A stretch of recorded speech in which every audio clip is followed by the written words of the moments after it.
आज के जमाने की तो महाराज लीला ही विचित्र है।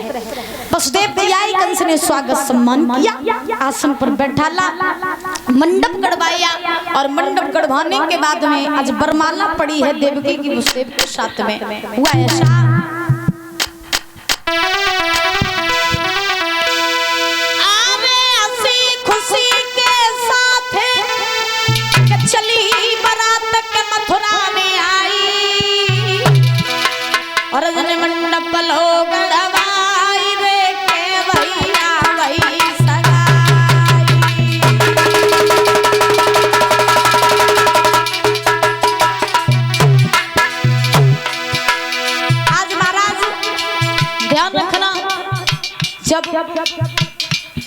वरमाला का समय आया, मंडप गड़वाया गया। गड़वाने के बाद में बड़े आनंद से वरमाला पड़ी है देवकी की वसुदेव के साथ। और वरमाला पड़ने के बाद में बहुत खुशी मनाई जा रही है मथुरा में। ऐसा ही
वसुदेव के साथ।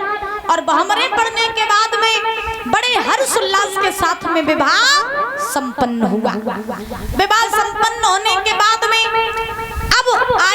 अब आया समय देवकी की विदाई का। और जब देवकी की विदाई का समय आया, परीक्षित महाराज, देवकी की जब विदाई का समय आया तो देवकी रोने लगी। और जब देवकी रोने लगी तो देखिए, कहा जाता है कि लड़की के लिए अगर कष्ट का दिन कोई है तो एक लड़की के लिए सबसे कष्ट का दिन एक ही होता है, जब लड़की की शादी होती है, जब लड़की अपना घर छोड़ करके पराए घर जाती है। लड़की के लिए सबसे कष्ट का दिन सिर्फ एक होता है, जब लड़की अपना घर छोड़ करके पराए घर जाती है। तो सही बताए ना परीक्षित महाराज, तो पहले की बिटियां को जब ब्याह करो जात तो करे, तो पहले की बिटियां बहुत रोती करती थी। और आज के जमाने में बिटियां को ब्याह करते, गाड़ी में बैठाते, टाटा बाय बाय करती चली जाती, पापा फिर आई, हाँ पापा फिर आई, मम्मी फिर घूम जाएगी। आजकल तो चली जाती महाराज, टाटा बाय बाय करती। और सुनो, पहले की बिटियां को कष्ट को दिन एक ही हो तो जब बिटिया की विदाई होती, और आज के जमाने में बिटिया को सबसे खुशी को दिन एक ही हो जब बिटिया की शादी हो। अगर लड़की के लिए कोई खुशी का दिन है तो एक ही हो जब बिटिया की विदाई हो। महाराज एक महीना पहले ही तैयारी करने लगती कि हम कैसे स्टेज पे जाइए, कैसे हम क्या करेंगे, पहले ही सोच लेती। हाँ, और गाड़ी में बैठा दो, टाटा बाय बाय करती चली जाती। आजकल की महाराज कोई रोती ही नहीं है। देवकी की विदाई का समय आया तो देवकी रोने लगी।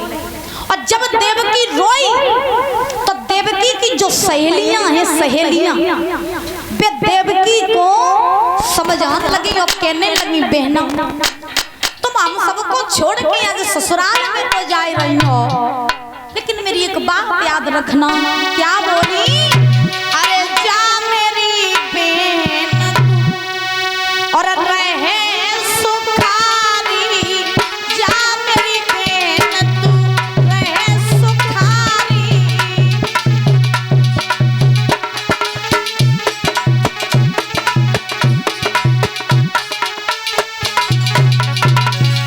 भैया देवकी की सहेलियां देवकी को विदा कर रही हो, कह रही लली हम तुम संग संग खेले, संग संग पढ़े, संग संग बड़े भए, और आज तुम हमें छोड़ के पराई घर जा रही हो। लेकिन जाओ खूब, हम तो भगवान से एक ही प्रार्थना करेंगे। क्या?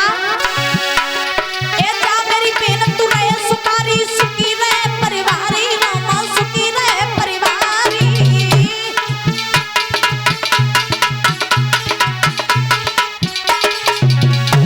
और सारस जैसी जोड़ी मेरी बनी रहे मेरी दुलारी, जा मेरी बहन तू रहे सुखारी, जा मेरी बहन तू।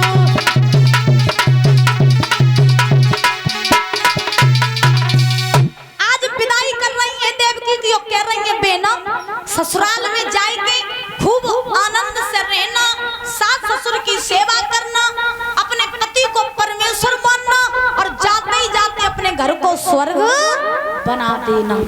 जिसको कह रहा हूं देवकी की सहेलियां देवकी को समझाई रही। और आज की बिटिया की जब विदा होवे तो तुम बिटिया की सहेली देखो कि कैसो कैसो ज्ञान बताती करे। हाँ, आप लोगों ने देखा होगा मैया, और हमारी आदत का कि हम बिना देखे जरूर जात करें। बिटियन को खुद ज्ञान ना होवे, लेकिन जे जोन बिटिया की विदा हुई पाए ज्ञान जरूर दी। अब का कहीं सुन, तो अपने ससुरे तो जा ही रही है, सुन रही हो? तुम अपने ससुरे तो जा ही रही हो।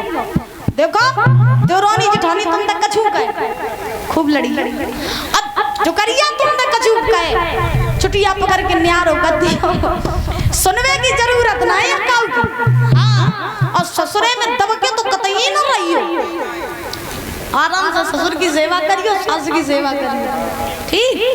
तो आजकल की महाराज बिटिया यही समझाती कर के ससुरे में जाइयो दब के न रहियो, सास कछु कहीं चुटिया पकड़ के अलग कर दियो, देवरानी जेठानी कछु कहीं तुरंत लड़ जाइयो, लेकिन कम न परियो। हाँ, तो आज की बिटिया ऐसे ऐसे ज्ञान बताती करे। मैया झूठी तो नहीं कह रही, सही कह रहे। अब महाराज देवकी की सहेलियां देवकी को विदा कर रही।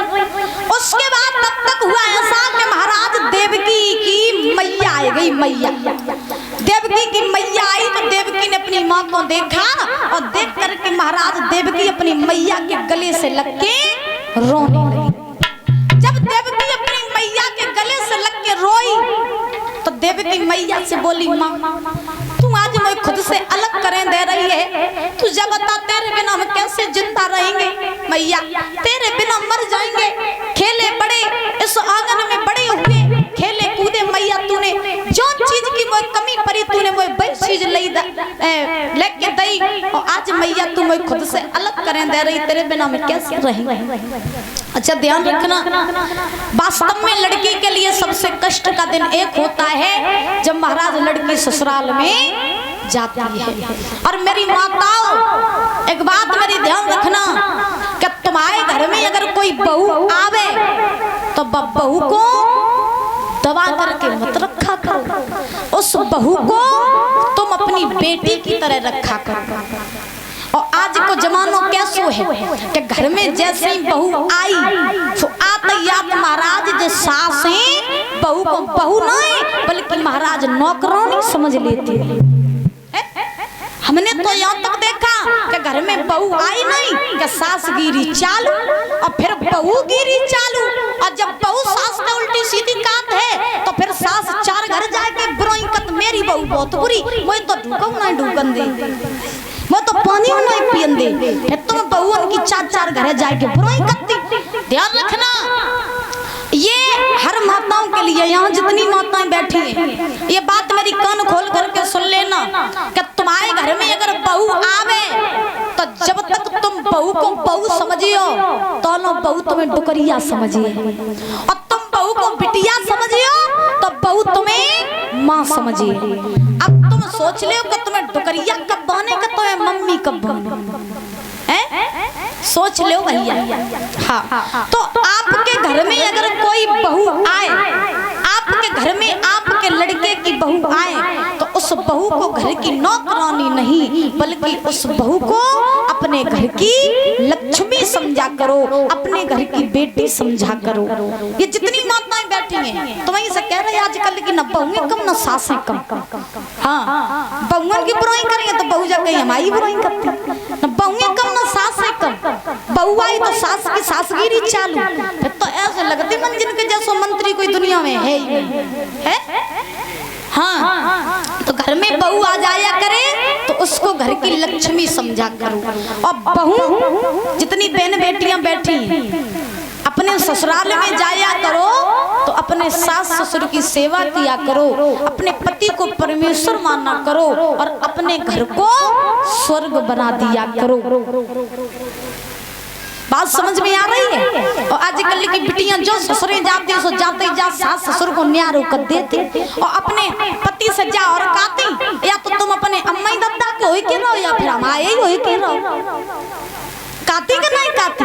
और आजकल की लड़कियां जाते जाते महाराज सास ससुर को घर से निकाल देती हैं, सीधी टिकट वृद्धाश्रम की कटवा देती हैं। नहीं बहनाओ, ऐसा नहीं करना चाहिए। ध्यान रखना, जब एक लड़की की शादी होती है ना, शादी होने के बाद में जब लड़की अपना घर छोड़ करके जब ससुराल में जाती है तो लड़की का ससुराल ही उसका सब कुछ हो जाता है। इसलिए अपने ससुराल को स्वर्ग बनाना सीखो, नरक बनाना मत सीखो। और हर माताओं से कहना चाहेंगे कि तुम्हारे घर में कोई बिटिया आवे तो बाइक इज्जत दिया करो, उसकी इज्जत किया करो, अपनी बहू को अपनी बेटी समझा करो।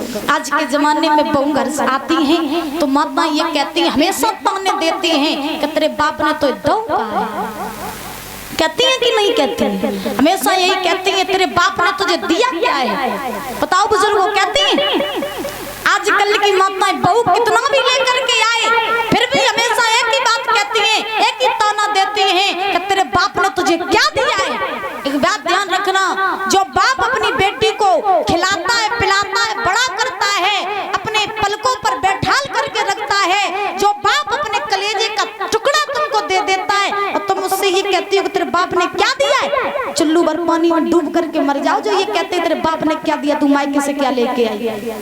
आजकल हम देखते हैं बहुएं घर में आती तो पिता थोड़ा सा दहेज देता है, ज्यादा नहीं दे पाते लोग। किसी किसी के पास में मजबूरी होती है, नहीं दे पाते हैं ज्यादा, तो कहीं बहू को आग लगा देते हैं, कहीं फांसी पर लटकवा देते हैं, कहीं कुछ करते, कहीं टॉर्चर करते, कहीं अत्याचार करते उस बहू के ऊपर। ये सब क्या, ये सब गलत है, ये सब गलत है। सबसे पहले देखिए, तुम्हारे घर में अगर कोई बहू आई है तो वो भी किसी की बेटी है, और तुम्हारे घर में बिटिया है, बहू दूसरे घर में जाइए, तुम काऊ बहू को ताने दियो तो ताने तुम्हारी बिटिया को मिली। बात समझ में आ रही है? इसलिए कभी अपनी बहू से ये मत कहा करो कि तेरे बाप ने तुझे क्या दिया है, तू अपने बाप से क्या लेकर के आई है। जो बाप फटे कपड़े पहन पहन करके अपनी बेटी के लिए दान दहेज इकट्ठा करता है, जो बाप सब दिन की मेहनत करता है, बड़ा बड़ा बोझ उठा लेता है, किसके लिए, अपनी बेटी के लिए दहेज इकट्ठा करने के लिए, और तुम उसी लड़की से कहते तेरे बाप ने दिया क्या है। ऐसे लोगों को तो मर जाना चाहिए पानी में डूब करके।